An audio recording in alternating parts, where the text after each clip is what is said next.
نحمده ونصلي على رسوله الكريم أما بعد فأعوذ بالله من الشيطان الرجيم بسم الله الرحمن الرحيم سبحانك لا علم لنا إلا ما علمتنا إنك أنت العليم الحكيم صدق الله مولانا العظيم. بزرگان محترم، اللہ تبارک و تعالیٰ نے بڑا فضل فرمایا، دین ایمان کی عظیم دولتوں سے ہم سب کو مالا مال فرمایا. اللہ تعالیٰ ان عظیم دولتوں کی ہم سب کو قدردانی نصیب فرمائے. نفس شیطان انسان کے پیچھے پڑا ہوا ہے اور ہر طرح سے بہکا کر دین اور اسلام اور شریعت سے ہمیں دور کرنا چاہتا ہے. دوسری طرف مختلف فتنے ایسے امڑ پڑ رہے ہیں جیسے بارش کے قطرے امڑتے ہیں. ہر طرف فتنوں کا دروازہ کھلا ہوا ہے اور نئے نئے فتنے وجود میں آتے چلے جا رہے ہیں. ایسے میں ضرورت ہے کہ دین کی بقا کے لیے مل جل کر ہم سب مل کر کچھ فکریں کریں، کوششیں کریں اور دین ایمان کو بچانے کی فکر، نئی نسل کو اچھا اور عمدہ دین دینے کی فکر کوشش کرتے رہیں. اسی مناسبت سے مسلم پرسنل لا کے جانب سے اصلاحی خطبات کا سلسلہ مسلم معاشرے میں اصلاحی اقدامات کیے جا رہے ہیں. اس وقت جو ہے پورے ملک میں اور علاقوں میں وہاں سے خطبات بھی دیے جا رہے ہیں. اسی کا ایک حصہ آپ کی خدمت میں پیش کیا جا رہا ہے کہ بھائیو، اس وقت ہم کو خود بھی اور ہماری آل اولاد اور نسلوں کو ذہنی اور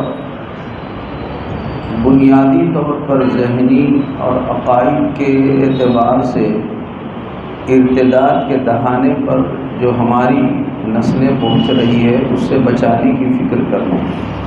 ایک ذہنی ارتداد ہے، عقیدے کا ارتداد ہے اور ایک ماحول اور معاشرے کا ارتداد ہے.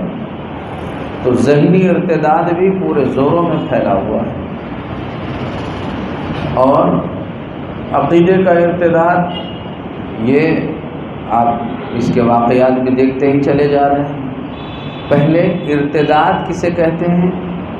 ارتداد یعنی مرتد ہونا، اور مرتد کہتے ہیں جس دین پر، جس مذہب پر، جن عقیدوں کو لے کر ہم چل رہے تھے اس دین سے، اس مذہب سے اپنے آپ کو بالکل پھیر دینے کا نام مرتد ہو رہا ہے. اور یہ مرتد بولے تو آدمی اسلام چھوڑ کر دوسرے مذہب کو وہ اختیار کر لیتا ہے. تو یہ بہت سارے لوگ تو باضابطہ کفر کے کلمات کہہ کر مرتد ہو رہے ہیں، تو انہوں نے کفریہ کلمات کہہ دیے. بہت سارے لوگ عملی طور پر ارتداد میں داخل ہو رہے ہیں اور اپنے عمل سے مرتد ہونے کا اظہار کر رہے ہیں. مثلا زبان سے تو کلمہ کفر انہوں نے نہیں کیا، لیکن عمل میں جا کر ایسے لوگوں کے ساتھ کھڑے ہوئے جو پہلے سے ہی کافر ہے، ایمان سے ان کا کوئی تعلق نہیں. مثلا یہ ہے کہ انہوں نے اپنے عمل سے یہ جا کر بتا دیا کہ دیکھیے ہم جو ہے پوجا پاٹ کے موقع پر یہاں پر آ کر کھڑے ہوئے ہیں، جیسے سب لوگ پوجا پاٹ کر رہے ہیں ہم نے بھی پوجا پاٹ کا طریقہ اپنا لیا. تو اگر کوئی کہیں جو ہے مورتیوں کی پوجا پاٹ ہو رہی ہے وہیں پر ہاتھ جوڑ کر کھڑا ہو جائے تو ظاہر ہے کہ یہ عملاً وہاں پر گویا ارتداد میں اپنے آپ کو شامل کر رہا ہے. وہاں ان کے مذہب کی جو چیزیں ہو رہی ہے اس میں اگر کوئی بندہ شامل ہو رہا ہے تو یہ عملی طور پر اپنے آپ کو وہاں پر ارتداد میں، تو ظاہر ہے کہ اگر یہ عقیدت کے ساتھ یہ سارے معاملات کر لے تو وہ ذہناً بھی، عقیدتاً بھی اور ہر اعتبار سے ایسا آدمی مرتد ہو جاتا ہے جو اس کو سوچ سمجھ کر کر رہا ہے. اور بے سمجھے میں بھی کرے یا مروت میں کر لے تو ظاہر ہے کہ اس نے یہ تو اختیار کر کے بتا دیا کہ دیکھیے یہ کوئی معیوب چیز نہیں ہے. حالانکہ ہمارے یہاں یہ بات بہت زیادہ معیوب ہے کہ کوئی ایسا کفری عمل کرے یا شرکی عمل کرے. تو ایک بات تو یہ ہے، لیکن یہ بات گاہے گاہے موقع سے کہیں کہیں وجود میں آ رہی ہے، دیکھنے میں آ رہی ہے. اس سے بھائیوں سب کو بچنے کی بھی ضرورت ہے، پوری امت کو بچانے کی ضرورت ہے کہ اپنے اندر سے خوف و ہراس ختم کر دیا جائے، اپنے اندر سے ڈر خوف نکالا جائے، اپنے اندر سے وحشت کو دور کیا جائے۔ ہمارے اندر اگر ڈر اور خوف ہونا چاہیے صرف اللہ وحدہ لا شریک لہ کا ہونا چاہیے۔ رب العالمین بہت بڑی قادر مطلق ذات ہے، وہ سب کا محافظ ہے، اور ہم کو سب سے مقدم ہمارے پاس دین ہے، ایمان ہے، عقیدہ ہے۔ دین، ایمان اور عقیدے کے مقابلے میں ہم کسی چیز سے کمپرمائز کرنے کے لیے تیار نہیں ہیں۔ اپنی توحید پر، اپنی وحدانیت پر اور ہمارے طور و طریقوں پر ہم مکمل طور پر قائم ہیں۔ کسی کے رت رواج اور رسم و رواج میں ہم قطعاً نہ قولاً نہ فعلاً نہ عملاً ہم شریک نہیں ہو سکتے ہیں۔ اور یہی بات بنیادی طور پر چھوٹے چھوٹے بچوں کو سکھانے کی ہے کہ بیٹا پڑھو لا الہ الا اللہ، اللہ کے سوا کوئی معبود نہیں، مانگنے کے لائق، جھکنے کے لائق اور جو ہے عبادت کے لائق، ہر چیز کے لائق اگر کوئی ذات ہے وہ صرف اللہ وحدہ لا شریک لہ کی ہے۔ یہ بچوں کا عقیدہ بچپن سے بنایا جائے۔ اور دوسرا محمد الرسول اللہ، ہم سب کی کامیابی اور پورے انسانیت کی کامیابی، بچوں کی کامیابی، جوانوں کی کامیابی، بوڑھوں کی کامیابی، مردوں کی کامیابی، عورتوں کی کامیابی، 100% کامیابی اگر کسی طریقے پر چلنے میں ہے تو ایسی ذات اقدس صرف محمد الرسول اللہ صلی اللہ علیہ وسلم کی ہے۔ اسی لیے ہم نے محمد الرسول اللہ پڑھا ہے، تو زبان سے صرف پڑھ لیا اسی پر اکتفا نہیں کرنا ہے، بلکہ آگے محمد الرسول اللہ کے ساتھ محمد صلی اللہ علیہ وسلم جو اللہ کے رسول ہیں، وہ جیسا جو کچھ انہوں نے کیا ویسا وہ سب کچھ ہمیں کرنا ہے۔ اسی کا نام ہے کہ ہم محمد الرسول اللہ والے اقرار پر قائم ہیں اور اسی پر ہم عمل کر رہے ہیں۔ اگر آپ نے یہ دونوں بنیادی جزو کو سمجھا ہے تو میرے بھائیوں اب اگلی بات دیکھیے۔ اصل میں عام طور پر ہمارے گھروں میں تربیت کے ماحول کا فقدان ہے۔ ہم یہ سمجھتے ہیں کہ بچہ جب بگڑے گا تب سمجھانا شروع کریں گے، یہ بہت بڑی غلطی ہے۔ ماں باپ اور بڑے لوگ پہلے اپنے ذہن میں یہ بات اچھی طرح بٹھا لیں کہ ہم یہ بات سوچتے ہیں کہ بچے اور جب یہ بگڑیں گے تب ہم سمجھانا شروع کریں گے۔ نہیں، بگڑنے سے پہلے ہمیں بگاڑ کی نفرت ان کے دلوں میں ڈالنی ہے۔ آپ دیکھیے، آپ ہم سب کلمہ پڑھتے ہیں لا الہ الا اللہ، کوئی معبود نہیں ہے۔ دیکھیے کوئی معبود نہیں، تو سوال پیدا ہوتا ہے کہ پہلے ہی کہہ دیا کوئی معبود نہیں ہے، حالانکہ بولنا چاہیے اللہ ہی معبود ہے، اب اللہ کے سوا کوئی معبود نہیں ہے، ایسا ہونا چاہیے تھا۔ لیکن کلمے میں لا الہ، کوئی معبود نہیں ہے، اور آخر میں کہا الا اللہ، سوائے اللہ کے۔ معلوم ہوا یہ لا الہ میں پہلے عقیدے کا بگاڑ، جتنی بگاڑ کی چیزیں تھیں سب کی پہلے نفی کر دی گئی۔ جن جن چیزوں سے بگاڑ آ سکتا ہے لا الہ، یہ کوئی معبود نہیں ہے الا اللہ۔ اب یہ ہمارا عقیدہ ہے کہ سب کچھ اللہ ہی اللہ ہے۔ معلوم یہ ہوا کہ پہلے بگاڑ کو ظاہر کرتے رہنا چاہیے۔ اب یہ ہمارے بچے، تو دوسری بات جو اہم آپ کی خدمت میں عرض کرنی تھی وہ یہ ہے کہ ہمارے گھروں میں تربیت کا فقدان ہے۔ بالکل تربیت بچوں میں، چھوٹوں میں نہیں ہے۔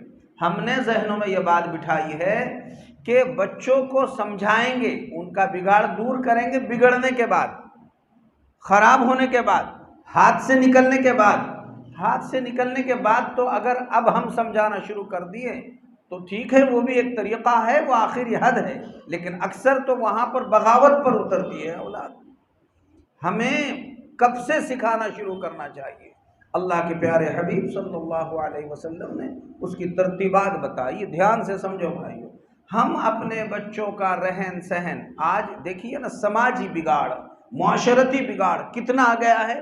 آپ دیکھیے تقریباً 95% مسلم معاشرے میں رہن سہن، ان کا رہنا سہنا، یعنی ان کی وضاقتہ، ان کا جو ہے بود و باش، چال چلن، یہ سب آپ دیکھیے غیروں کے طریقوں پہ چلی جا رہی ہے۔ 95%۔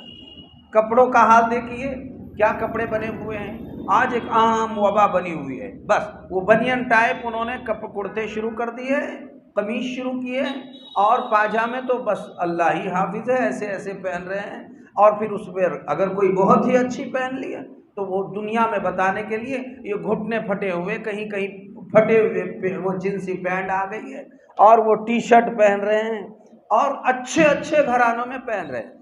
اچھا یہ پہن رہے کیوں پہن رہے ہیں؟ حالانکہ اس کی قیمت بہت زیادہ ہے، لا کر کون دے رہا ہے؟ ابا اور خود امی، اباؤں سے زیادہ امی لا کر دے رہی ہے، ایسے کپڑے لا کر دے رہی ہے۔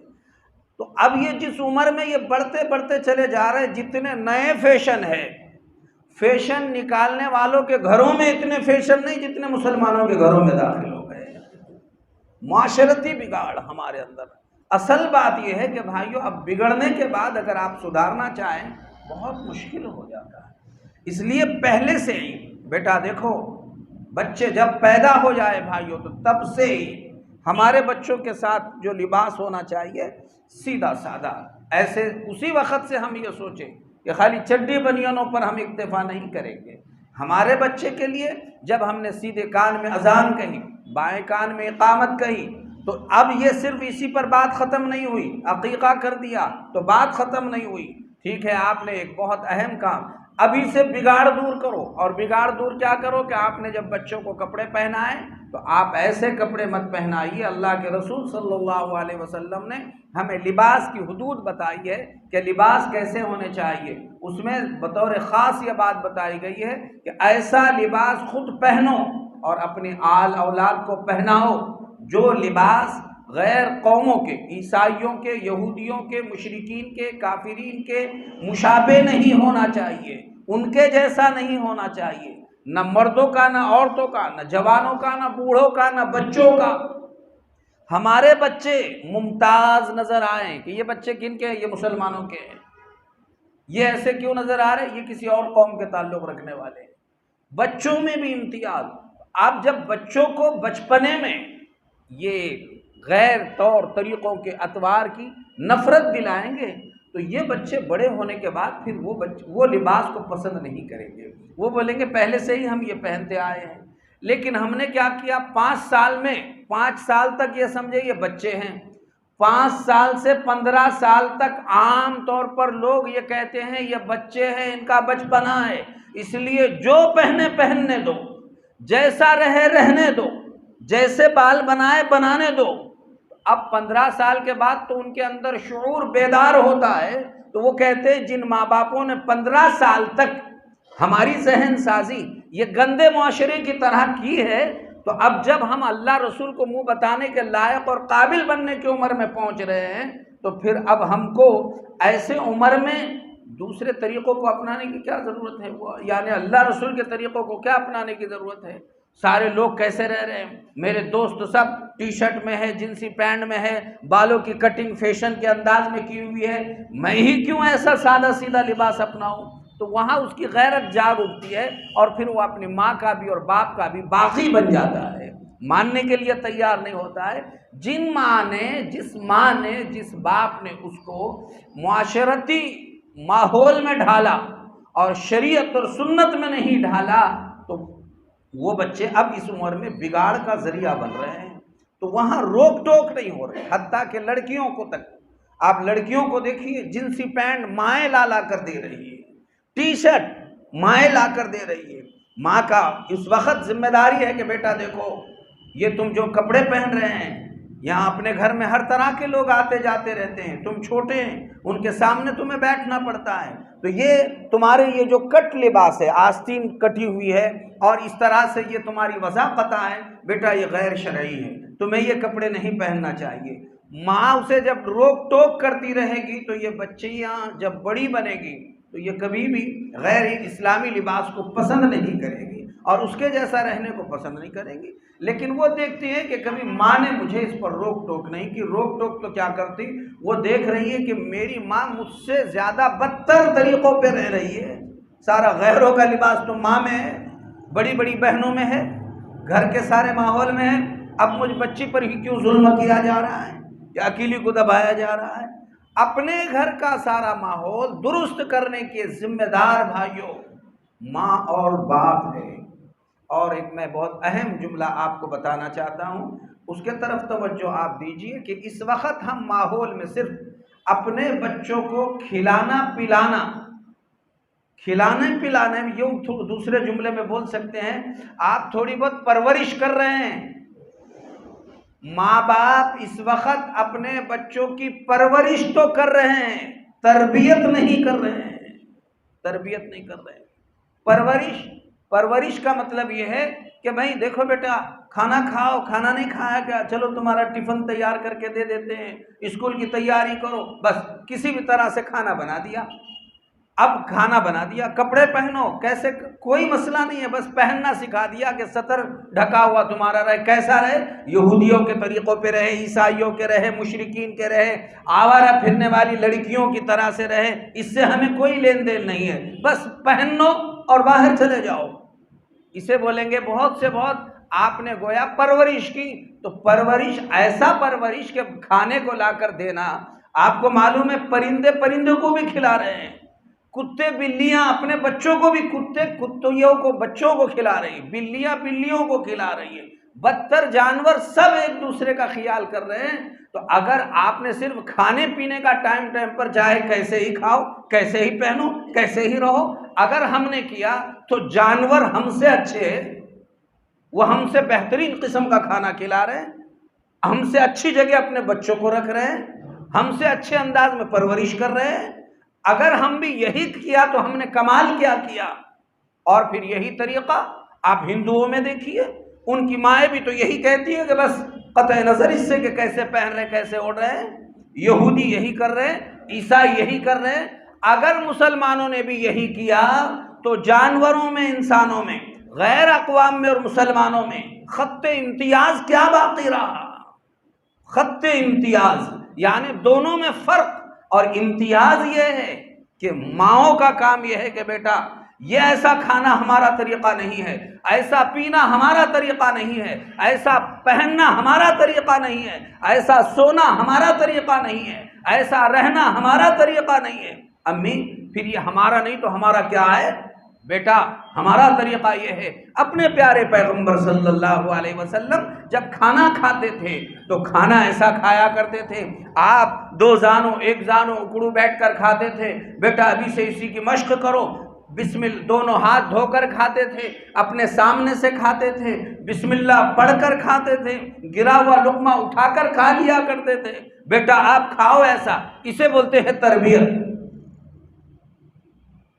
آپ نے کپڑے پہنایا، بیٹا کسی بھی طرح بدن چھپانے کا نام کپڑا پہننا نہیں ہے، بلکہ کپڑے پہننا اس کا نام ہے کہ ہمارا بدن شرعی انداز میں ہو، سیدھا سادہ ہو، ڈھیلا ڈھالا ہو، اور اہل اللہ نیک صالحین کے طریقوں پہ ہمارا لباس ہو۔ اپنے نبی ایسے پہنتے تھے، نبی کی بیٹیاں بیٹے ایسے پہنتے تھے، صحابہ صحابیات ایسے پہنتے تھے، اللہ والے ایسے پہنتے ہیں۔ ہمارے زمانے کے دیکھو اللہ والے جو فلاں اور فلاں ہے وہ ایسا پہنتے ہیں، بیٹا تم بھی ایسا پہنو، اسے بولتے ہیں تربیت۔ بچے جو ہے ماں باپ اس عمر میں 5 سال سے 15 سال تک جو ماں باپ اپنی اولاد کو آزاد رکھ رہے ہیں، انہوں نے جیسا پیا پینے دے رہے ہیں، جیسا کھایا کھانے دے رہے ہیں، جیسا پہنا پہننے دے رہے ہیں، جیسا رہا رہنے دے رہے ہیں، انہیں یقین کرنا چاہیے کہ 16ویں سال سے ان کی اولاد ان کے ہاتھ سے بہت آگے نکل جانے والی ہے، کوئی گارنٹی نہیں یہ کب جا کر شرابیں پئیں گی، یہ جوئے کھیلیں گے، یہ پتے کھیلیں گے، یہ آوارہ بنیں گے، غیر ضروری لوگوں کے ہاتھ چڑھ جائیں گے، اور پھر یہیں سے ان کی زندگیاں تباہ برباد ہوتی چلی جائیں گی۔ یہ ہر ماں کی ذمہ داری ہے، ہر باپ کی ذمہ داری ہے، ہر دادا نانا کی ذمہ داری ہے، جو اپنے زیر پرورش اپنی آل اولاد کو رکھ رہے ہیں، سب کی ذمہ داری ہے روک ٹوک کرے اپنی آل اولاد پر، نسلوں پر، ان کی زندگی کا خیال کرے۔ اسی کے ساتھ ساتھ اسکولوں میں داخلہ کرنے کے وقت ابھی ایسے اسکولوں کا انتخاب کریں پہلے سے ہی جہاں پر ان کا دین کی حفاظت ہو، ان کے عقیدوں کی حفاظت ہو، ان کے مذہب کی حفاظت ہو، ان کے رہن سہن کی حفاظت ہو۔ آپ عام طور پر دیکھیے، بس ہمارے ذہنوں میں اتنا ہے ہمارے بچے کو اچھی طرح انگریزی پڑھنے آنا چاہیے. کہاں انگریزی اچھی پڑھائی جا رہی ہے؟ ارے وہ انگریزی اسکول میں جانے کے بعد آپ نے نہیں دیکھا ان بچوں کا وہاں پر سب سے پہلی بات تو یہ ہے پڑھانے والے خود بھی وہ انگریزی ٹائپ لوگ ہوتے ہیں. ان کے بولوں میں پوری انگریزیت کی بو باس ہی نہیں. اب تو کھل کر انگریزیت کا معاشرہ لانے کی سازشیں ہو رہی ہے. وہ بچوں کو یہ کہہ رہے ہیں دیکھو تمہارے کپڑے ایسے ہو. لڑکیوں کو کہہ رہے ہیں تمہارے یہ کوہنیوں تک بھی آستین نہیں رہنا چاہیے، یہ بھی کھلی رہنا چاہیے، اور پورا تمہارا بدن پورا ظاہر ہو جائے. ایسے لباس پہننے کی دعوت دی جاتی ہے. وہاں پر پڑھنے پڑھانے کے لیے جاتے ہی بھائیوں تثلیث یعنی عیسائیت میں تو اللہ تین کہتے ہیں. وہ عیسیٰ، مریم اور اللہ تینوں کے مجموعے کا نام وہ اللہ کہتے ہیں. تو ان کی تعلیم تو یہی ہے. وہ وہاں پر مشنریز اسکول میں یہی تعلیم دلا کر وہ اسی لائن کے جملے پہلے کہلواتے ہیں. آپ مشرکین اور غیروں کے دیگر اسکولوں میں جائیں گے وہاں پر پورا شرک کی دعوت دی جاتی ہے اور شرکیہ جملے کہے جاتے ہیں. اب تو باضابطہ وندے ماترم کہلوایا جا رہا ہے، یوگا کرایا جا رہا ہے اور اس قسم کے کئی چیزیں.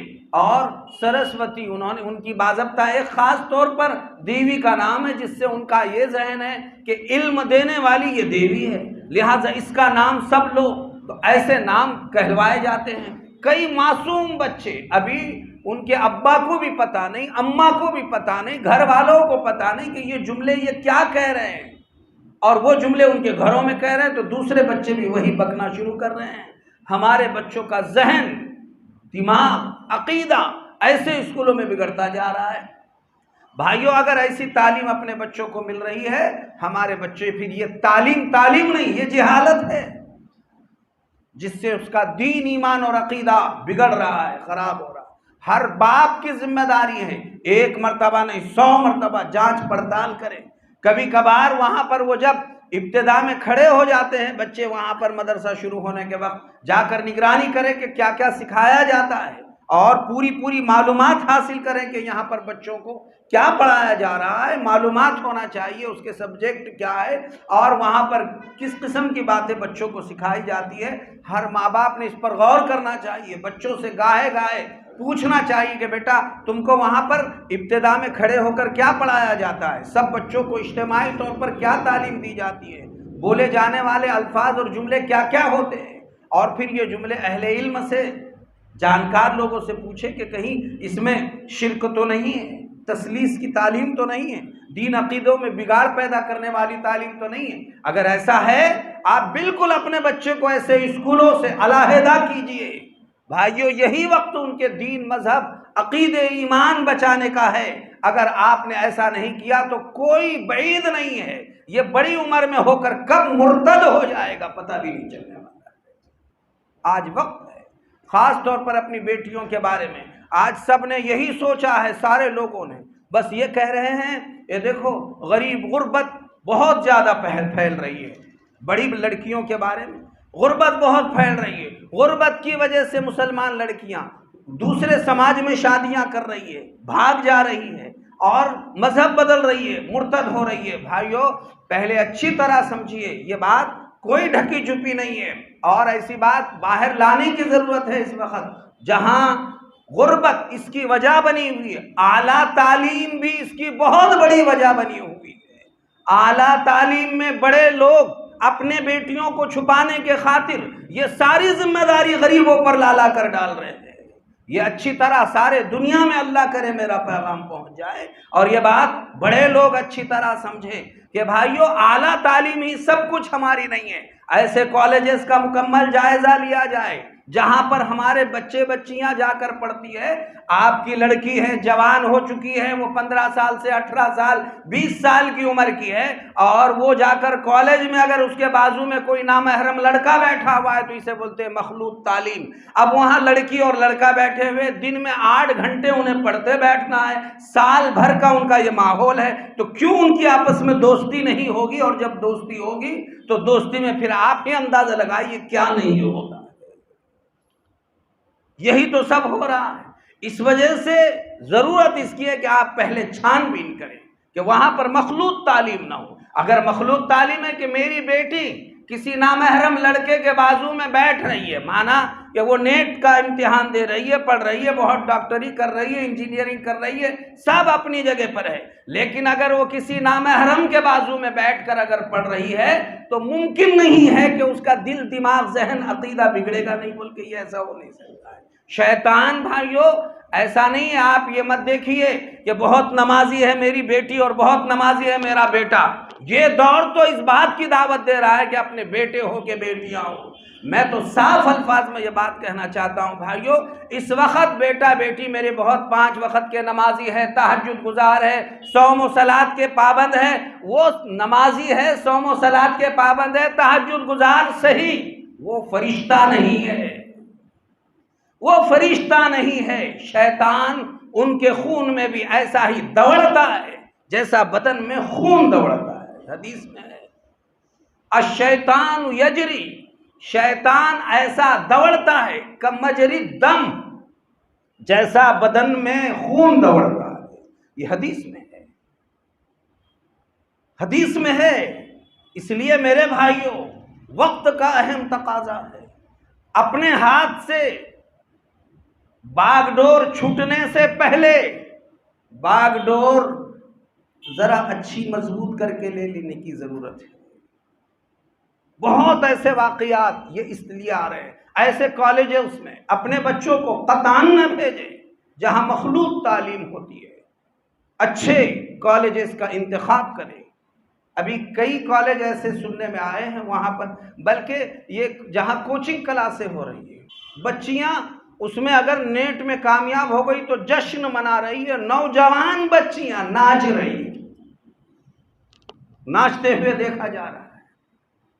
تو بھائیو اگر وہ نیٹ میں کامیاب ہو گئی تو اس کی کوئی یعنی وہ کوئی ایسی پرواز آسمان پر نہیں پہنچ گئی، معراج نہیں ہے یہ اس کی کہ بھئی نیٹ میں کامیاب ہو گئی۔ ارے یہ وقت تو سجدہ شکر ادا کرنے کا ہے کہ قوم و ملت میں کچھ کام کرنے کے لائق بنیں گے۔ آج نیٹ میں کامیاب ہو کر یہ ناچ کے بتا رہی ہے، یہ کل قوم و ملت کا خون چوسنے والی بننے والی ہے۔ یہ کیا قوم و ملت کو فائدہ پہنچا ہے؟ جس کو اپنی عزت کی پرواہ نہیں، جسے اپنی عصمت کی پرواہ نہیں، اسے قوم و ملت کی کیا پرواہ ہونے والی ہے مستقبل میں؟ آج وقت کا اہم تقاضا ہے کہ ہم ایسے کوچنگ کلاسیں بھی، کوئی ضروری نہیں کہ کون بہت زیادہ نامور کوچنگ جگہ ہے، ہمیں اس کی ضرورت ہے کہ کہاں میرے بیٹی کا دین، ایمان اور عقیدہ کہاں محفوظ ہو سکتا ہے، یہ جگہ کا انتخاب کرنا یہ وقت کا تقاضا ہے۔ ان باتوں پر بھائیوں بہت زیادہ دھیان توجہ کرنے کی ضرورت ہے۔ تو ماں باپ کو چاہیے کہ پرورش سے زیادہ اپنی آل اولاد کی تربیت پر دھیان اور توجہ دیں۔ اللہ کے رسول صلی اللہ علیہ وسلم نے حدیث پاک میں ہے، حضرات حسنین رضی اللہ عنہما چل رہے ہیں، راستے میں ان کو کہیں کھجور ملی یا کھجور انہوں نے اٹھا کے منہ میں ڈالی، وہاں صدقے کا مال پڑا ہوا تھا۔ اللہ کے نبی نے کہا کخن کخن تھو تھو تھو، بیٹا تھکو تھکو تھکو۔ وہ تو چھوٹے سے بچے ہیں، ابھی ان کی عمر بھائیوں 5 سال بھی نہیں ہے، اور اللہ کے نبی ان کو کہہ رہے بیٹا تھکو، منہ میں ڈالی ہوئی کھجور۔ اللہ کے نبی نے تھوکنے کا حکم فرمایا اور فرمایا ہم آل رسول کے لیے صدقے کا مال حلال نہیں ہے، ہم نہیں کھاتے، تھوک دو بیٹا۔ آج کون ماں باپ ہے باہر پڑے ہوئے چاکلیٹ لا کے، معلوم نہیں چوری کے لا کے کھا رہے، تو ماں باپ پوچھنے کو تیار نہیں کہ بیٹا پیسے تو تھے نہیں، تم نے کہاں سے لا کے کھایا ہے۔ اللہ کے نبی کھانا کھانے کے لیے دیکھا کہ ایک بچہ آیا، پلیٹ میں ہاتھ ڈالا، فرماتے ہیں ایک صحابی فرماتے ہیں کہ میں اللہ کے نبی کے ساتھ کھانا کھانے کے لیے بیٹھا، وَكَانَ يَدِي تَطِيشُ فِي الْقَصْعَةِ، میرا ہاتھ جو ہے وہ پیالی میں ادھر ادھر گھوم رہا تھا، جیسے عادت ہوتی ہے بوٹی کہاں ہے، کدو کہاں ہے، آلو کہاں ہے، ادھر کا ادھر کھینچ کے لیں گے کھائیں گے، بچوں کی تو اور زیادہ عادت ہوتی ہے۔ وہ فرماتے ہیں میرا ہاتھ پیالے میں ادھر ادھر گھوم رہا تھا، اللہ کے نبی نے فرمایا اے غلام، اے بچے رک جاؤ رک جاؤ، یہ ہمارا کھانے کا طریقہ نہیں ہے، بچے کو کیا ہے؟ اللہ کے نبی آپ نے فرمایا یا غلام سم اللہ، پہلے بسم اللہ پڑھو۔ ہم میں اور سارے قوموں میں فرق یہ ہے کوئی کھاتے وقت اللہ کا نام نہیں لیتا ہے، ہم مسلمان اللہ کے نام کے ساتھ کھانے کی ابتدا کرتے ہیں۔ بیٹا سم اللہ، بسم اللہ کہو، وَكُلْ مِمَّا يَلِيكَ، اپنے سامنے سے کھاؤ، اپنے سامنے سے کھاؤ۔ ایک صحابی ہے، کھانا کھا رہے ہیں، انہوں نے ڈاوے ہاتھ سے کھایا، اللہ کے نبی نے روک دیا، ارے تم غلط کر رہے ہیں، یہ طریقہ کھانا کھانے کا نہیں ہے، بلکہ آپ اپنے سیدھے ہاتھ سے کھاؤ، کھانا سیدھے ہاتھ سے کھانا ہے۔ یہ ہے تربیت، یہ دین نے، مذہب نے یہ چیز ہم کو دی، اور ہر ماں کو اور باپ کو بتایا کہ تم اپنی آل اولاد کے ساتھ بیٹھ کر ان کو اپنے ہاتھوں سے کپڑے پہناؤ، اپنے ہاتھوں سے کھانا کھلاؤ، اپنے ہاتھوں سے پانی پلاؤ، اپنے ساتھ ہاتھ پکڑ کر ان کو استنجا خانے میں، ٹوائلٹ میں، باتھ روم میں خود لے کر جاؤ، اور لے جاتے وقت کہو بیٹا سیدھا قدم نہیں ڈالتے، دوسری قوموں کا کوئی طریقہ نہیں ہے، ہم کو ہمارے پیغمبر نے طریقہ دیا ہے، پہلے الٹا پیر ڈالو اور نکلتے وقت پہلے سیدھا پیر باہر نکالو، یہ ہمارے پیغمبر نے طریقہ بتایا ہے۔ چپل پہنتے وقت پہن کر خود بتاؤ، پہلے سیدھے پیر میں پہنو پھر الٹے پیر میں پہنو، کپڑے اتارتے وقت بتاؤ پہلے الٹے ہاتھ کا نکالو پھر سیدھے ہاتھ کا نکالو، پہنتے وقت بتاؤ پہلے سیدھی آستین ہونا چاہیے بعد میں الٹی ہونی چاہیے، پاجامہ پہنتے وقت بتاؤ پہلے سیدھے طرف ڈالنا چاہیے بعد میں الٹے طرف ڈالنا چاہیے، سر میں تیل لگاتے وقت بتاؤ، کنگھی کرتے وقت بتاؤ پیغمبر نے پہلے سیدھے حصے میں کنگھی کی بعد میں الٹے حصے میں کنگھی کی، یہ پیغمبر کا طریقہ ہے، اور بغیر طریقہ جانے ایسا ہی کرنا یہ تو بھائی دوسری قوموں کا، ہندوؤں کا طریقہ ہے، یہودیوں کا ہے، عیسائیوں کا ہے، مشرکین کا ہے۔ جب اللہ نے سب کچھ تم کو دیا ہے تم بھکاری کیوں بنے ہوئے ہو دوسروں کے طریقوں کے؟ اور ایسے ماں باپ مغفل بن کر غفلت کی کیوں زندگی بسر کر رہے ہیں؟ اس لیے میں عرض کر رہا تھا میرے بھائیوں، پرورش سے زیادہ ہمیں اپنا دھیان آل اولاد کی تربیت پر دینے کی ضرورت ہے، اور تربیت یہ ہے کہ خود ان طریقوں کو پہلے اچھی طرح جانے پہچانے اور پھر اپنے آل اولاد کی ایسی تربیت کرے تو انشاءاللہ پھر ہماری بیٹی خالی نیٹ کا امتحان کیا، وہ چاہے وہ ایم ڈی بن جائے اور بڑے بڑے انجینئر بن جائے اور بڑے بڑے جو ہے وہ عہدے کلیکٹر بن جائے اور ایس پی بن جائے، جو بنے، میرا ایمان ہے انشاءاللہ دنیا کا ماحول اور معاشرہ ان کو ایک انچ برابر بھی ان کے ایمان اور اعمال اور زندگی پر کوئی آنچ نہیں آنے دے گا۔ اس کے لیے تربیت ضروری ہے۔ اللہ تعالیٰ معاشرے کی اصلاح فرمائے، سنت شریعت پر عمل کرنے کی توفیق عطا فرمائے، نفس اور شیطان کی شرارتوں سے میری آپ کی پوری امت کی حفاظت فرمائے۔ وقت کا تقاضا ہے میرے بھائیوں، حالات بڑے دن بدن بگڑتے چلے جا رہے ہیں، لیکن بگڑتے بگڑتے چلے جا رہے کہ تسبیح پڑھنے سے کام نہیں چلے گا، کچھ ٹھوس اقدام کر کر عہد کرنا ہے کہ انشاءاللہ ہم سنت شریعت پر ہی چلیں گے، سنت شریعت پر جئیں گے اور سنت شریعت پر مریں گے انشاءاللہ۔ اللہ ہم سب کو عمل کی توفیق عطا فرمائے۔ وآخر دعوانا ان الحمد للہ رب العالمین۔